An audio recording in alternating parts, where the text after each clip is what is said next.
good morning, good afternoon, and good evening to all of you. And it's me again, Ate Gina's Vlog, Meat Shop, plus Sari Store in one. How are you mga sis kasari, no? 3 weeks na akong walang upload kasi napaka-busy namin dahil ako lang at saka si Isaiah ang nandito, no? Mula nung si Mr. ay nagbakasyon. So, busy talaga kami at nakakapagod na pag uwi ko sa bahay, guys. Ay hindi na ako makapag-edit. Ang dami kong video pero hindi ko na-edit kasi pagod talaga ako pagdating sa bahay, no. Gusto ko nang matulog. And then hindi naman tayo makatulog kaagad dahil mag-hygiene pa, tapos magkukwenta pa sa mga delivery kinabukasan. So hindi na ako nakapag-edit. Ang dami kong mga video na na-stock sa aking cellphone. So ngayon ay kagagaling ko lang sa palengke. Ako ay nag-pick up ng 50 pieces lang muna, guys, na boneless bangus kasi napakabigat na dahil marami akong binili doon. Ang sibuyas Bombay ay 90 pesos per kilo. Update tayo sa presyohan ng ating mga lamas. Ang ahos ay 130, and then napakamahal pa rin ang luya, ang ginger, ang loya, guys. Alam nyo dito sa amin sa Davao, 180 ang kilo. Tapos, kaunti lang kinuha ko, worth 200 pesos lang. Kasi pag aabot yan ng 3 days, hindi pa natin ma-sold out lahat, ay mag-reseko na yan siya, no? Kung sa Bisaya, pamukuyos na yan. So, kailangan may benta natin at pakunti-kunti lang ang kinuha ko. Tapos, pork chorizo as usual, napakalakas dito. So, nag-pick up ako ng worth 1,000 pesos and mga sandubag kasi kaunti na lang yung aking mga sandubag na gagamitin namin dyan sa aking meat shop. So kailangan meron tayong cellophane, and nagbebenta din ako ng mga cellophane dito. Yung mga nagbebenta dito ng balot ay dito sa akin bumibili ng mga sandubag, mga tiny, mga mini, mga 8x14 ang sizes. So yun yung binili ko sa palengke. Mamili pa sana ako ng charcoal, ng uling na bagol kasi napakalakas yan dito pag may bumili sa akin ng mga pork belly, ay yung mag-ihaw ay dito maghanap sa akin ng mga uling, and then hindi na makaya kasi hindi ko nag-commute lang ako, and then pag uwi ko ay nag-jeep lang ako, nag-commute lang ako kasi yung aking anak ay may pinuntahan. So nag-commute lang tayo at ang dami kong dala. Hindi ako pinapasakay sa taxi, guys, kasi meron akong dalang mga isda, mga boneless bangus, 50 pieces. So, update sa aking sari-sari store as usual.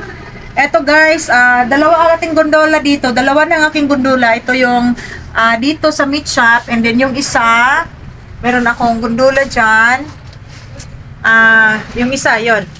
Yan yung galing sa bahay kasi wala na tayong sari-sari store sa bahay, pero ako'y naghihinayang, guys, alam nyo, kasi kahit na wala ng sari-sari store, wala na akong tindahan sa bahay, ay may customer pa rin na pumupunta doon, and ako ay maaawa sa kanilang mga mukha kasi pagdating nila ay wala ng tindahan sa aking bahay. Ang terrace na lang ang makikita nila, pero balak kong magtinda uli kasi ako'y naghihinayang dahil ngayong July 16 ay piyesta sa amin. So almost 10 years din yung aking tindahan, pero ang problema kasi ay walang magbabantay. So nag-desisyon na talaga kami ng aking mister na i-close muna. Pero pag si mister ay makabalik na dito, siguro ay ibabalik ko doon ang aking sari-sari store kasi, guys, alam nyo, mas maganda talaga na meron tayong ibang pagkakakitaan. Kaya nga lang yung aking dalawang anak ay busy na dahil yung aking anak na babae ay mag-review na, and then yung aking anak na, yung youngest ko, yung youngest son ay mag 3rd year college na siya at mag-duty na rin sa hospital. So yun, dito lang muna ako nagpo-focus sa ngayon. And then as usual pa rin, meron tayong mga deliveries na mga dressed chicken, no? Ang dressed chicken natin ay sa palengke 173, merong 180, merong 178 ang presyuhan nila ng mga whole chicken, mga dressed chicken. Pero ako ay nakakuha ako sa S&R, 163 lang siya, guys, no. Napakamura lang sa S&R, kaya nga lang kailangan by bag ang ating bibilhin doon. Kasi pag retail, mahal din. Parang palengke price din sila. So, kailangan isang bag, 15 kilos and up ang timbang niya. So, last time, nakakuha ako ng 5 bag. So, sa 5 bag na yun, almost 100 kilos, no? Sa mga nagbabalak na magtitinda ng mga dress chicken ay mag-canvas talaga kayo. Unang-unang gagawin ninyo ay pupunta kayo sa palengke at tingnan ninyo ang presyuhan doon kasi mura lang naman sa palengke, guys, no. 100 merong 180, merong 178, no, depende kasi ang dami nang nagbebenta ng mga dress chicken sa palengke, marami nang nagpo-wholesale. So ako ay nagkataon lang na merong stocks si S&R kasi minsan mauubusan din sila at matagal pa magkaroon ng mag-restock sila, no? So ngayon, swerteng-swerte tayo dahil nakakuha tayo ng 163 and then yung 163 ay hindi yan siya net na timbang ng ating mga dress chicken. So huwag kayong mag-base sa timbang niya dahil plant weight yan siya and then mag-recycle talaga yan dahil nilalagyan ng ice yan sa planta pa lang. So pagdating dito ay i-reweigh talaga namin yan siya. So from 163, pag reweigh namin dito, monet na siya ng 166.50 or 167.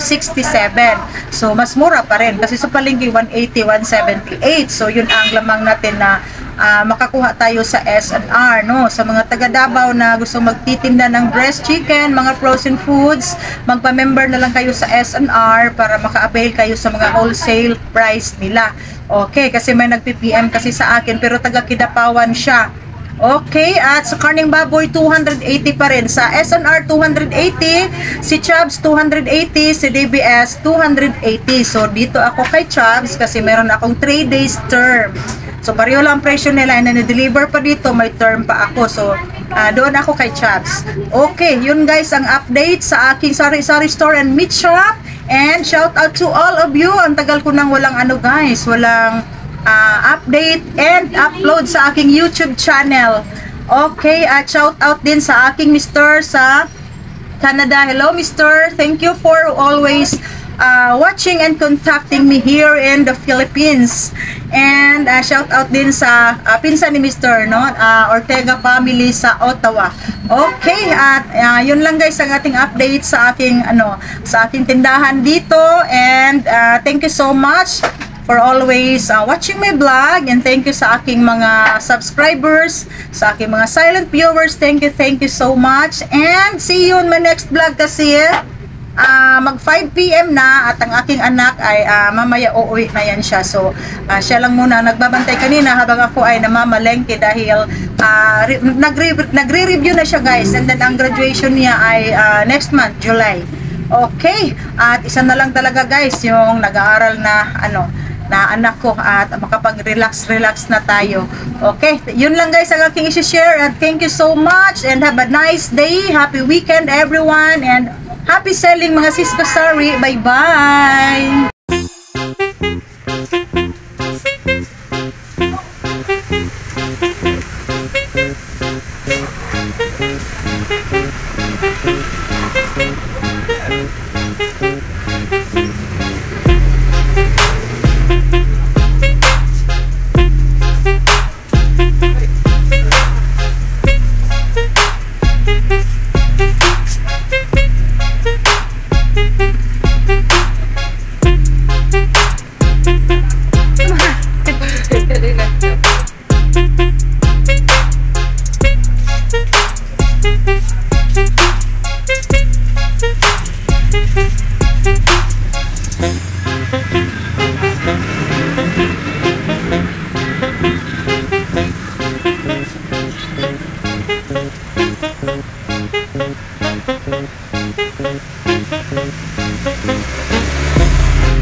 Oh, diyan nakbe. Makuha ka sa kong video. Kami naman.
So guys, meron akong mga disposable na plastic. Yan ay mabenta dito kasi yung mga magdalaw sa City Jail, ito yung lalagyan nila ng mga ulam. And then itong round, yan ay yan daw yung lalagyan nila ng mga gamot, no? Pag may mga gamot sila na ibibigay sa kanilang mga mahal sa buhay na dinadalaw nila sa Davao City Jail. And then meron din tayong paper cup kasi naubusan na ako ng paper cup. Yan. Tapos, marami tayong mga sandubag, mga tiny, mini, and medium.